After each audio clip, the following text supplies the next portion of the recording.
네, 반갑습니다. 자, 3월 26일 밤 10시 55분입니다. 제가 오늘은 좀 고민을 많이 좀 하고 영상을 억지로 올리고 있습니다. 사실 오늘은 별로 영상을 올리고 싶지가 않은 날이거든요. 왜냐하면 여러분한테 특별하게 도움을 드릴 만한 그런 멘트가 별로 없을 것 같습니다. 왜냐하면 제가 이 시장이 좀 아리까리하거든요. 이 시장이 지금 매매 동향만 놓고 보면 횟물을 외국인이나 기관이 팔고 있고요. 그렇지만 외국인이 좀 선물은 좀 샀고요.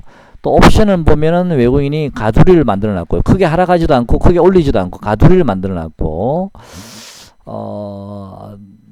글쎄요, 시장이 아마 좀 내일 정도 이후에는 늦어도 월요일장 이후부터는 아마도 좀 시장이 뭔가 좀 변곡점이 좀 나올 가능성이 좀 높지 않을까라고 보고 있습니다.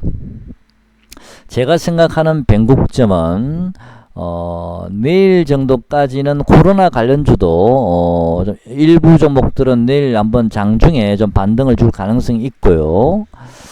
지수 관련주도 지금 보시면 지수 관련주는 오늘 음봉을 하나 맞았죠. 내일 아마 조금 더 반등이 들어올 수도 있습니다. 지수 관련주는 오늘 고점을 살짝 넘기는 정도, 1750 정도, 1760 정도까지는 살짝 반등이 좀 들어올 수도 있거든. 지수 관련주는. 그건 제가 장담을 못 하겠습니다.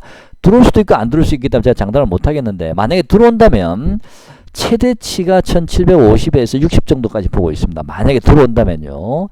그 이후에는 다시 지수는 좀 하방으로 좀 내려올 가능성이 있지 않을까.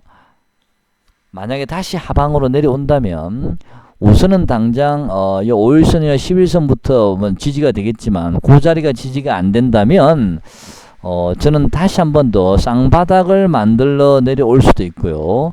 아니면 이 저점을 살짝 깨는 정도에 1407포인트 정도 거기까지 내려올 수도 있고, 아니면 여기서 5일선에 11선 지지를 받고 돌릴 수도 있고. 그래서 지금은 제가 이 시장 상황을 판단하기가 굉장히 좀 애매하고요. 아마 내일 이후에 모레 정도나 늦어도 월요일 정도부터는 좀 뭔가 시장에 약간의 변곡점이 나올 가능성이 있어서 좀 매매가 자신이 없으시고 현금을 쥐고 있으신 분들은 좀 하루 이틀 2-3일 정도 좀 시장을 관망하시면서 좀 시장의 동향을 좀 관찰하고 나서 그 방향성대로 우리가 매매를 하시는 게 맞지 않을까라고 생각을 하고 있습니다. 그래서 제가 오늘 제목을 일단은 관망이라고 말씀을 드렸습니다. 좀 하루 앞에 땡겨서 제가 관망이라고 말씀드린 건데요. 내일까지는 좀 시장의 장중 반등은 좀 이어질 수 있을 것 같습니다. 코로나 관련주도 그렇고 지수 관련주도 그렇고요. 다시 한 번 말씀드립니다. 지수 관련주는 반등을 준다 하더라도 만약에 반등을 준다면 1750에서 1760까지가 최대치라고 보여집니다. 여러분 지금 지수 관련주에 크게 관심이 없으시죠? 코로나 관련주에 좀 관심이 많으신 걸로 알고 있는데요.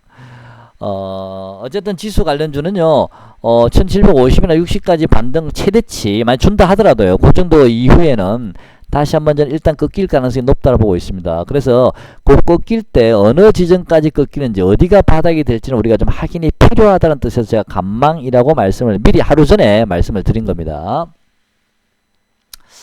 자, 매매 동향을 다시 한번 보시면 지금 현물은요, 외국인이나 기관은 팔고 있는데 개인만 계속 사고 있습니다. 개인은 또 지수가 한 3일 연속 오르니까 또 이게 가나보다 이제 바닥 나왔나 보다라고 좀 달려들고 있거든요. 개인들은. 물론 개인이 항상 지라는 법이 있는 건 아니지만 확률적으로 좀 불안합니다. 개인들이 자꾸 사니까. 일단 외국인이 옵션을 다행히 풋을 많이 안 샀기 때문에 지수는 내일 당장은 크게 빠지거나 그럴 일은 없을 것 같습니다. 내일 당장은요. 또 선물을 좀 사놨기 때문에 내일은 일시적으로 좀 반등은 조금 들어올 수는 있겠다라는 생각이 드는데, 그 반등은 아마 반등을 준다 하더라도 아마 내일까지 주고 마무리가 될 가능성이 저는 많다라고 보고 있습니다. 지수 관련주도 그렇고 코로나 관련주도 내일까지만 반등이 들어올 듯 합니다. 그래서 내일은 여러분 장중 단타는 가능합니다. 단타는 치셔도 되는데 그 단타는 내일 하루 장중으로만 끝내시는 게 좋을 듯 합니다. 자, 코로나 관련주 한번 보겠습니다. 시젠. 시젠은 제가 드릴 말씀이 없습니다. 제 상상을 초월할 정도로 좀 올라가고 있기 때문에 이거를 제가 어떻게 말씀을 드려야 될지 모르겠습니다. 정상적이라면 이 10만원 단위를 이렇게 어떻게 몇 시간 만에 돌파하나요? 물론 뭐 시장의 이 자금들이 지금 마땅한 데가 없으니 게 이쪽에 몰려 있기 때문에 좀 뭐라 그럴까요? 오버슈팅이 좀 나오고 있지 않나라는 생각이 들긴 하는데 자금이 다 이쪽으로 몰려 있거든요. 하지만 내일 이후에는 내일 장중에는 이 종목이 장중에는 좀 반등을 뭐 10% 줄지 15% 줄지 모르겠지만 그 이후에는 내일은 좀 꺾일 가능성이 높아 보입니다.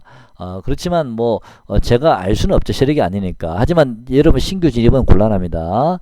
지금 이격도 이제 점점 벌어지고 있거든요. 신규 진입은 이제 주봉은 더 심합니다. 지금 이격이. 그래서 내일 정도 캔들도 주봉이 많이 커졌죠. 이제는 마지막 휘날레라고 보여지죠. 마지막에 커졌죠. 캔들이. 일봉상으로도 캔들이 좀 많이 커졌고요. 갭을 많이 띄워버렸는데 내일은 조심하시기 바랍니다. 제가 생각하는 내일 코로나 관련주는요. 또 보시죠. 다른 거 한번 또 보시죠. 메가이CS도 제가 여러분께 소개시켜 드린 종목인데 이 종목도 이틀 연속 상한가입니다. 이 종목도 전례 없이 캔들이 많이 커져 있습니다. 캔들이 폭이 많이 커졌죠. 많이 커졌다는 얘기는 거의 끝자락이라고 저는 보여집니다. 저는 거의 끝자락 보여지기 때문에 내일 아마 갭 상승 이후에 장중의 고점이 내일 나올 가능성이 좀 높지 않나. 장중 고점이 나올 가능성이 높아 보입니다. 내일 또 설마 상가는 건 아니겠죠.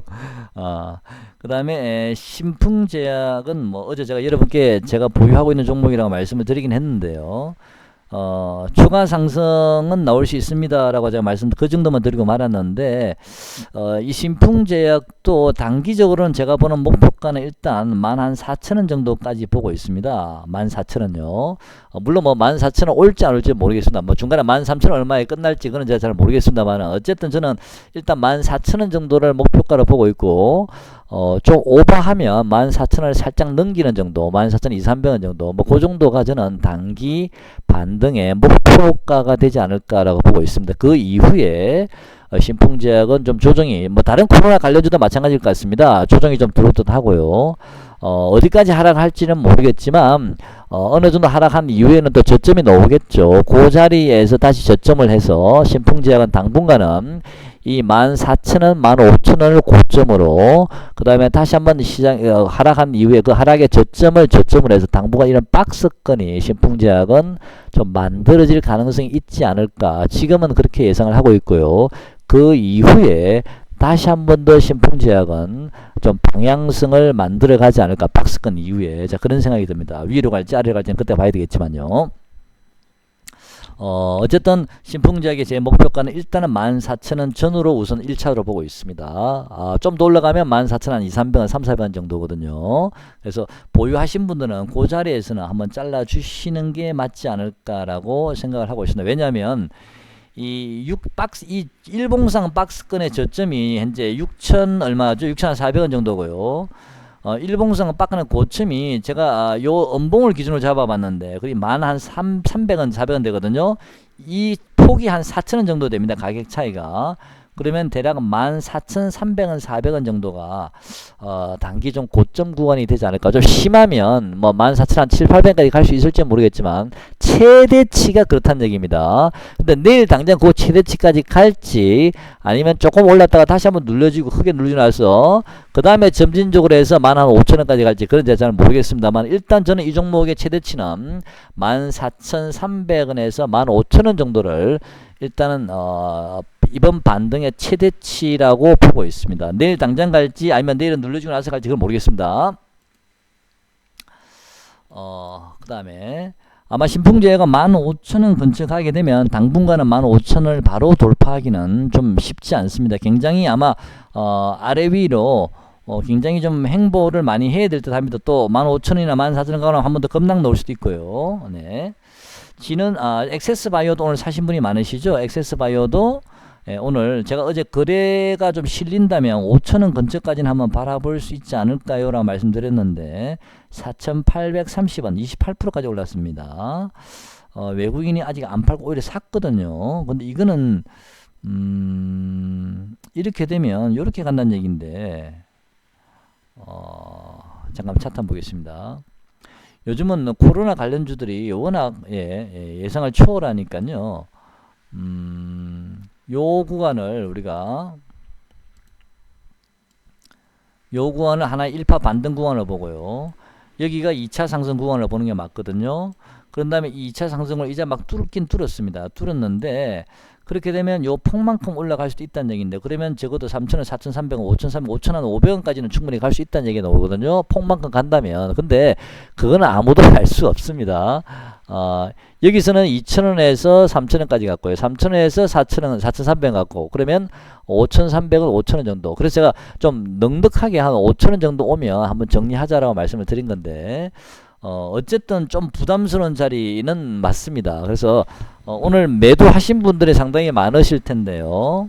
아마도 저는 코로나 관련주는 내일이 마지막 휘날레 구간일 가능성이 좀 높아 보입니다. 그리고 내일은 코로나 관련주든 지수 관련주든 내일 정도까지 이후에는 모레나 아니면 다음 주 월요일부터는 좀 변곡점이 나올 가능성이 높아 보입니다. 만약에 단기 매매를 좀 더 하실 분들은 몰빵하지 마시고 소액으로만 그냥 뭐 이게 점심값 정도 번다라는 생각 느낌으로 짧게 매매하시는 거는 괜찮습니다. 대신 위험하다 싶으면 바로 손절하고 바로 놓으셔야 됩니다. 그런 매매가 자신 없으신 분들은 내일하고 다음 주 월요일까지 좀 시장 상황을 지켜보면서 좀 그때 판단하시는 게 나을 듯 합니다. 오늘 또 코미팜도 오늘 시세가 굉장히 좋았습니다. 제가 어제 영상에서 요 고점은 이 고점을 한 번은 넘기는 파동이 나온다고 말씀드렸는데 이 고점을 오늘 넘겼습니다. 완전히요. 제가 생각하는 모양대로 나온 듯한데 만약에 그렇다면 코미팜도 내일은 장중 윗꼬리를 한번 달든지 아니면 내일 갭 띄우는 시가가 고점이 될 수도 있는데 어쨌든 코미팜도 내일이 좀 상승의 마지막 휘날레 구간이 되지 않을까. 750 유로 임상 추진이라고 나왔죠. 이런 뉴스를 띄우면서 마지막 시세 구간을 만들지 않을까라고 생각이 됩니다. 코미팜도요. 내일 코미팜은 만약에 갭이 많이 뜨면 조심하셔야 됩니다. 오히려 당할 수도 있습니다. 갭을 많이 띄우면. 자, 코미팜은 당장 올라가기 쉽지 않은데 물론 코미팜은요 주봉을 보시면 한 29,000원 정도까지는 좀 상승의 여력이 있습니다. 29,000원이나 3만원 정도 근처까지는 한번 상승의 여력은 있습니다. 주봉을 캔들의 모양을 보면요. 근데 이게 바로 29,000원, 3만원 갈지 아니면 좀 눌려주고 나서 그 다음에 다시 나중에 시간이 좀 걸리지만 결국은 29,000원, 3만원까지는 한번 가지 않을까 그런 생각이 듭니다. 그는 당장 갈지 아니면 시간이 걸려서 갈지 그는 지금은 제가 알 수는 없고요. 부강약품은 오늘 힘이 없었습니다. 왜냐하면 오늘 이 종목은 3월 31일에 추가 상장 공시가 떴기 때문에 이 종목은 좀 힘들지 않을까 당분간은 그런 생각이 들고요. 그 다음에 BC월드 제약도 제가 어제 말씀드렸습니다. 저점을 조금씩 높이고 있는데 이 저점을 깨면 23,000원 또는 20,000원을 깨면 손절하라 말씀드렸고요. 한 번 정도는 좀 시세의 파동이 나올 수 있다. 한 번 정도는 강하게 위로 한번 뻗을 가능성이 있다라 말씀드렸는데 이 종목도 오늘 장중에 22%까지 올랐었습니다. 제가 보기엔 이 종목도 아마도 내일 정도가 마지막 휘날레 고점이 아니면 어쩌면 오늘 고점이 이 종목은 고점일 가능성도 있습니다. 그래서 이제는 좀 이런 종목들은 좀 조심하자. 만약에 굳이 매매를 하시고 싶으시다면 소액으로 짧게 그냥 장중 단타로만 끝내셔야 됩니다. 종가까지 끌고 가지 마시고요. 자, 오늘은 제가 사실 특별하게 특별한 내용들이 별로 드릴 말씀이 없습니다. 코스피 다시 한번 정리하면 코스피는 내일 오늘 음봉을 맞았기 때문에 내일 한번 또 반등이 들어올 수도 있습니다. 그렇게 되면 코스피는 대략 1750 정도나 1760 정도 요 자리가 반등의 최대치 한계라고 보시면 됩니다. 그 자리를 넘어서기는 힘들다 봅니다. 그래서 만약에 내일 코스피 지수 관련주를 매매하실 분들은 짧게 그렇게 감안하셔서 매매하시고요. 그 다음에 1750까지 반등이 안 들어올 수도 있습니다. 그건 아무도 모릅니다. 그래서 제가 자신 없고 하면은 지금 좀 쉬는 게 좋겠다라는 말씀을 드린 겁니다. 소액으로 하실 분은 그렇게 하셔도 됩니다. 지수 관련주는 일단 그렇게 보시고, 그 이후에 저는 지수는 좀 하락이 들어올 거라 보는데, 그는 어디까지 이제 하락이 들어올지는 그때부터 이제 봐야 될 듯 합니다. 그때부터는 1700 만약 50이 가든 안 가든 간에 조만간 지수는 좀 하락 변곡점이 좀 나올 가능성이 있어 보인다. 그게 바로 내일이 될지 아니면 늦어도 다음 주 월요일 정도에는 하락의 변곡점이 좀 나오지 않을까라고 보고 있습니다. 코로나 관련주도 내일 정도 장중 단타로만 끝내시고요. 종가까지는 끌고 가지 않으셨으면 좋겠습니다. 오늘 영상은 여기까지 하겠습니다. 고맙습니다.